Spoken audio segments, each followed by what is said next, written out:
Hi, Adventure Alan. All the trips I was supposed to guide in Alaska this year were canceled. Ouch. Anyway, a bunch of us guides decided to do our own trip, and we chartered a bush plane to drop us north of the Arctic Circle in the Brooks Range, Alaska. The skill of these bush pilots in Alaska is just amazing, dropping us on a postage stamp-sized gravel bar in the middle of a raging river in a deep valley. And for people that don't know, the gates of the Arctic National Park is an amazing place for an adventure.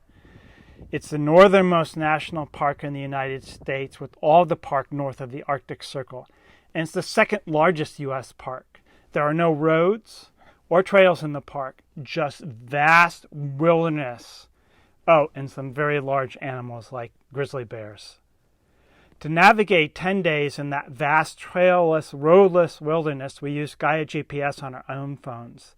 This is the same way we use Gaia GPS to navigate in some of the most rugged places on the planet: Patagonia, the Grand Canyon, and technical canyoneering in Utah. We believe it's by a large margin the best navigational tool for the backcountry. Anyway, we got some cool clips of using Gaia GPS in Alaska that we'd like to share with you.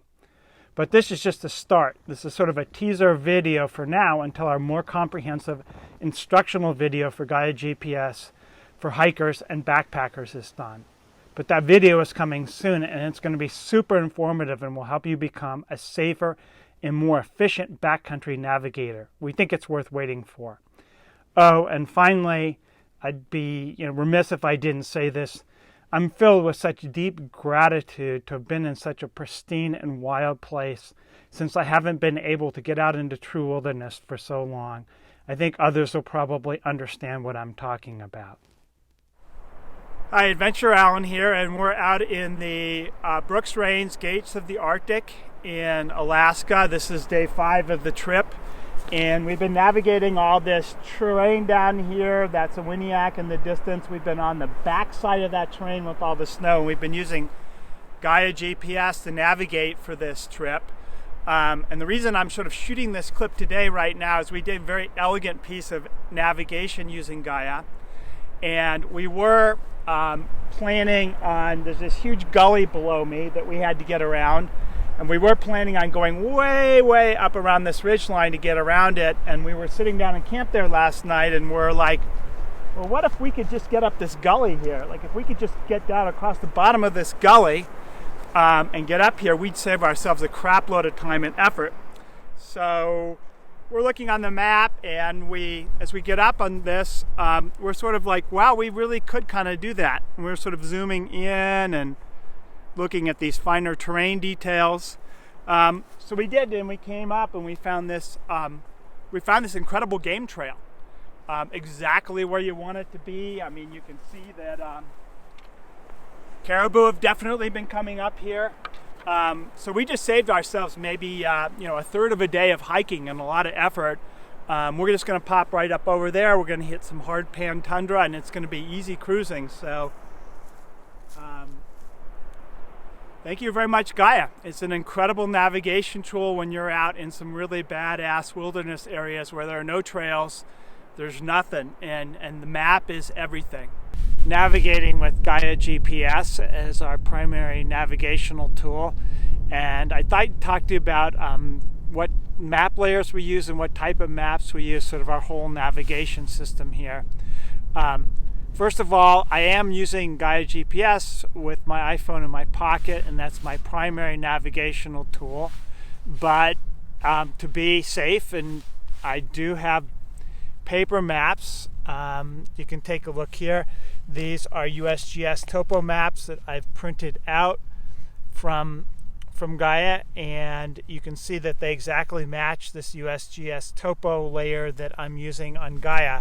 So all the map features are exactly the same as this map. So this is no different than the paper map. It's a little easier and convenient to use and navigate with. I also have obviously a very high quality compass here with declination. I'm fully capable of navigating with the compass and paper maps. I've been doing it for 50 years, but the Gaia is a little easier. The other layer that I do use with Gaia is the Gaia Topo. These USGS topo maps are scanned, they're rastered, they take up a fair amount of memory. So I use the Gaia topo maps, which are vector-based, and they're much smaller and faster to load. They take up less memory, so I can take a big, huge area, and it's a backup map in case I get off of this map set. I do carry the entire map set of our trip that I take notes on and stuff in this big gallon Ziploc freezer bag, which fits the maps. So obviously I've downloaded these maps onto my phone before the trip. I've also got some route planning and some route on my phone here of potential routes that I might take. And obviously you need to download these maps ahead of time when you're in the field and you have no signal. And I have this. So I have this USGS topo map, which I have dialed up. But if I dial this back and then go back to done, now I'm looking at this Gaia topo map, which also has a reasonable level of detail. It's got Ernie Pass in there and all the stuff that I need. Doesn't quite match the USGS topo map, but it's perfectly adequate to navigate with, and it pans and moves and refreshes a lot faster on the phone, and it's a lot smaller file. It's easier to download, but you definitely need to download these before the trip. So anyway, that's the maps that we're taking up here into Alaska. If I were in a national park, the other map layer that I would use would be the National Geographic's Trails illustrated maps, and those are also available with Gaia. And if you're in those parks, those are the ones that have all the regulations, all the current trails, because these USGS maps are sometimes 50, 60 years, even 70 years out of date in terms of the trails and other features on them. And the National Geographic Trails illustrated maps for the parks are usually the latest and greatest with the correct trails and all the camping regulations and a bunch of information that you need. But those would be the three primary layers. The first layer is the USGS topo. Then I would back it up with the Gaia topo. And then third, if I'm in a national park, I would definitely have the National Geographic Trails illustrated maps.